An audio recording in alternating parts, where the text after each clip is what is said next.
And I consider this guy a friend. He has called into the show. And it's been enough time since he destroyed my New Year's Eve plans. I only took my son to go watch this game. Flew to Glendale. Didn't your son cry too? He was crying. Of course he was crying. He's 11, and he loves Michigan. This man cut out his heart and showed it to him pumping. Is that too tough? Is that too difficult? I mean, it might be enough time's though. passed. Yeah. The head coach of TCU football, Sonny Dykes, back here in the program. How are you, Coach? I'm well, Rich. How are you doing? I'm doing better. Thanks for asking. Yes, sorry to hear about your son. I hate to carry that burden with me. Football is a cold, heartless game sometimes, Coach. You know? It is. No, I got a 6-year-old that I can assure you has no love for Georgia right now. So I understand what he's going through. Oh, that was my previous New Year's Eve, Coach. That was my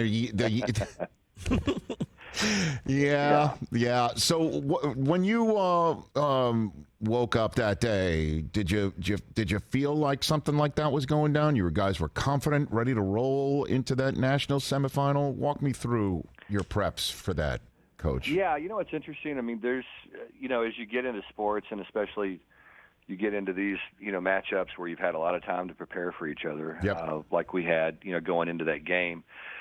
So much of it becomes about matchups, and we felt like that we had some good matchups. We could create some good matchups, and that a lot of times in sports, that's really what it comes down to, is your ability to get your best player on somebody who may not be as good as them, and then 11 guys have to go out there and execute it and make a play. And fortunately for us, our guys did it quite a bit, and we were able to generate a lot of big plays in the game. And then I think the thing that's probably overlooked as much as anything in that game was, we scored a couple of touchdowns defensively, had a couple of goal line stands, and so a lot of things went well for us that particular evening, and they needed to.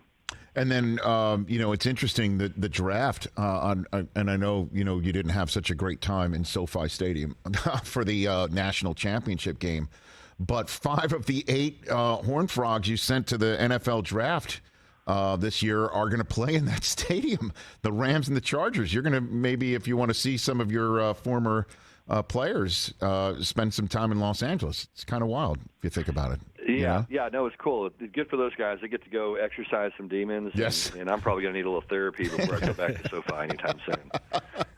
How much, and again, we'll get to the here and now in a second. How much contact are you in with Max Duggan right now? Obviously, 7th round choice. He's with the Chargers. They're ready to go camp, so haven't much here recently, but I'm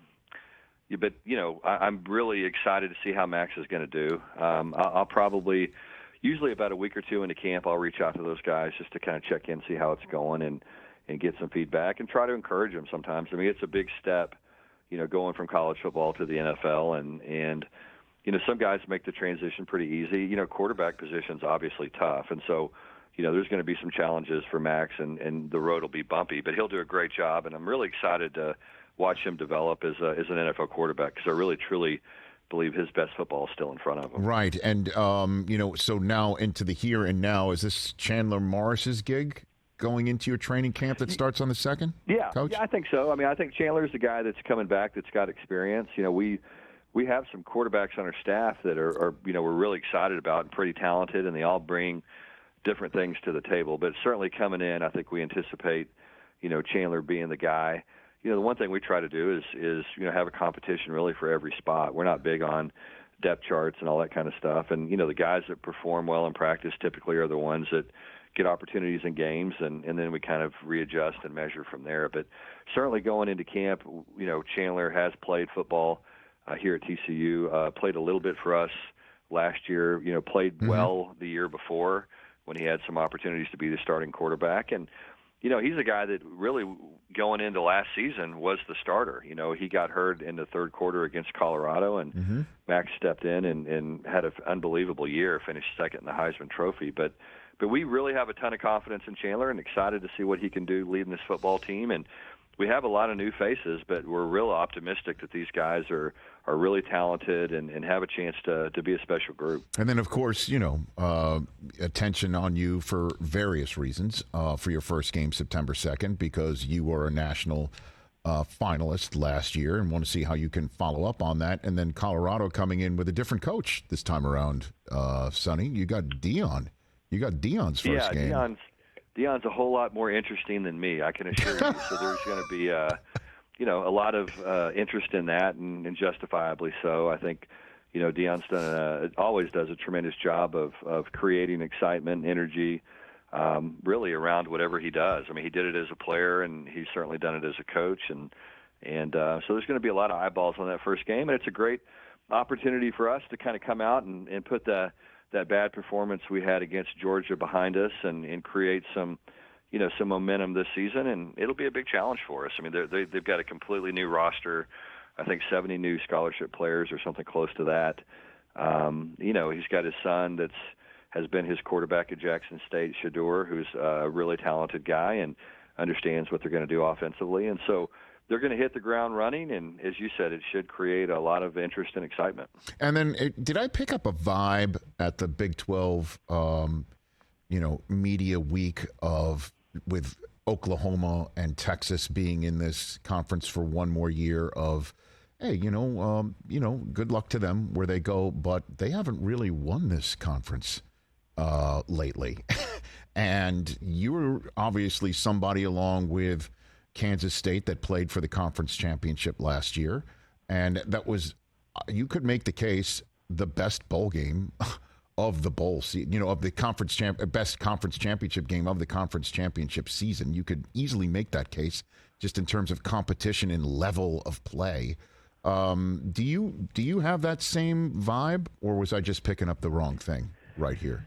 Yeah, Coach? I think so. I mean, I think the Big 12 teams, if you look at the last two Big 12 championship games, the year before it was Baylor and Oklahoma State, and last year was TCU and Kansas State. So, neither of those programs have represented, the Big 12 in that championship game the last couple of years. I think obviously both of those teams are going to be very much improved. Texas, I think, ended up being the favorite going into the season, but I think like anything else, I mean, Oklahoma had such a prolific run as Big 12 champions. They were right. In the championship game almost every year and really won it almost every year for a long time. And, kind of hit some hard times the last couple of years, at least for their standard. And I'm sure they'll be much improved as well. So, it's going to be a competitive league, but I do think that the Big 12 is confident in the remaining teams and the teams that we've added. I think that we feel like really from top to bottom, we're the most competitive league in college football. I think that's our guys truly believe that. I believe it.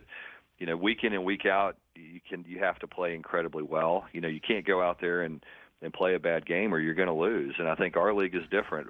Mm-hmm. The worst team in our league can beat the best team, and it happens a lot of times in the Big 12, and I'm not so sure it happens in other leagues that often. Sonny Dykes, head coach of TCU. A couple minutes left with the HC in advance of the August 2nd training camp opening up for college football and, of course, TCU. Did you hear the commissioner of the SEC, Commissioner Sankey, say that Congress needs to step in and handle name, image, and likeness and give a federal guideline that is followed by all 50 states? That's the answer to what's going on with NIL, which is now 2+ years old. Do you agree with that assessment, Coach? I certainly do, probably, in the short term. I think that there's got to be some other long-term resolutions. I mean, quite frankly, the federal government's got a lot better things to do than to try to regulate college football and deal with the changes and the implementation and all the things that need to happen to keep our game the great game that it is. We have to do something. I mean, right now there's no other sports league or organization that operates like, college athletics does right now, and certainly college football, where you can go out and you can buy the best players you want to buy. There's no draft. There's no salary cap. There's no anything. And so what happens now is you get a large school that has a large alumni base, and they can basically come buy your roster if they want to. And imagine that taking place in the NFL, that, Jerry Jones wakes up one day and says, I think I want to, go buy a quarterback, so let's go find the best quarterback and buy him. And it just doesn't work that way in other sports. And so we have to do something in our game to keep it the great game it is. I think that is a good starting point. But truly, the NCAA has to somehow provide some kind of leadership for us, and they haven't done a very good job of doing that up until this point. And really, the power players right now in college sports, I think, are conference commissioners. And so, yeah. I truly believe that those guys need to get together and decide, okay, look, here's what we want to do, because they're the ones that, in my opinion, hold all the power right now. And so, we've had some conversations with Brett Yormark, the Big 12 commissioner. I think he is a really sharp guy. He's a doer. He's a guy that wants to go out and make things happen. And so I think those conversations need to start taking place at the conference level, because at the end of the day, they're the guys that really have all the control over the game. Well, I mean, have you found that players are getting inducements? We all know what NIL is supposed to be for. At least the idea is to give the collegiate athlete the opportunity to make money off of the name, image, and likeness when they're performing their craft on behalf of the university for a scholarship. But that's not really what seems to be happening right now. Yeah, I've been a proponent of NIL for a long time. I mean, I think that's why we're in the situation that we're in right now, is because for years the NCAA just kind of thumbed their nose at athletes. And, at the end of the day, no one's coming to fill our stadium to watch me play. They're there to watch the student athletes play, and I always felt like that those guys, needed to have some kind of benefit. They needed to have an extra benefit just besides the scholarship. I mean, they brought much more value to the university than that. And so I think what happened for so long is the NCAA just ignored that fact and thumbed their nose at those kids. And fortunately, the courts got involved and freed up opportunities for those guys to earn money off of name, image, and likeness. But the problem is that once it kind of started to head that direction, the leadership just walked away and just said, well, we can't do anything about this, and here it is. And so now what you have is, again, you've got free agency, and you got an open market. And, we have players on our roster right now that have graduated that can transfer really at any time. And I'm hoping that guys show up for fall camp, when we kick off on Wednesday. And there's still a couple of players I'm worried about that I know some other schools have reached out to and tried to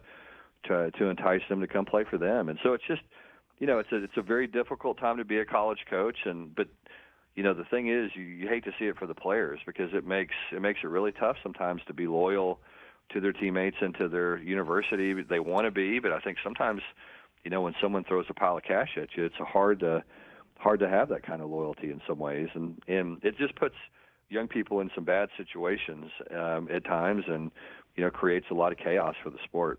Certainly, if they go someplace and they don't get the opportunity that they've been promised, So my last question for you is: has somebody had the temerity to go into your office, Sonny Dykes, and say, "This is my price. If you don't hit it, I'm gone"? Has that happened?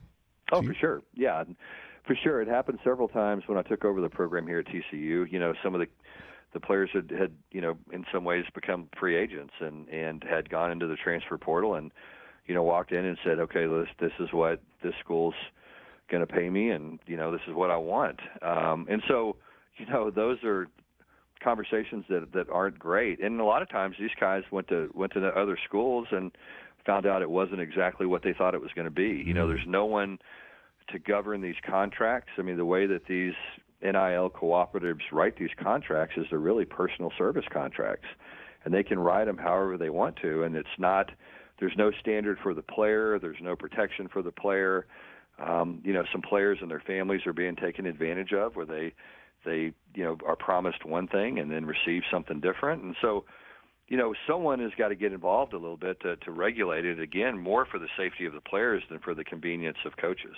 Coach, thanks for the time. I appreciate it. Again, I'm glad enough time went between New Year's Eve and now for me to get over the opportunity to talk to you, and I appreciate it. Yeah, well, I appreciate it, Rich. Always good to talk to you. Thank you. And like I said, maybe your son and myself can share a call sometime and mourn together. No, it's okay. No, it's all right. My son needs to understand that you can't always get what you want, as somebody once said. Thanks for the call. Greatly appreciate it. Let's talk during the season. Appreciate you guys having me on. You bet. Okay, that's TCU head coach Sonny Dykes. Catch the Rich Eisen Show every single day on the Roku channel, 12 to 3 Eastern, for free.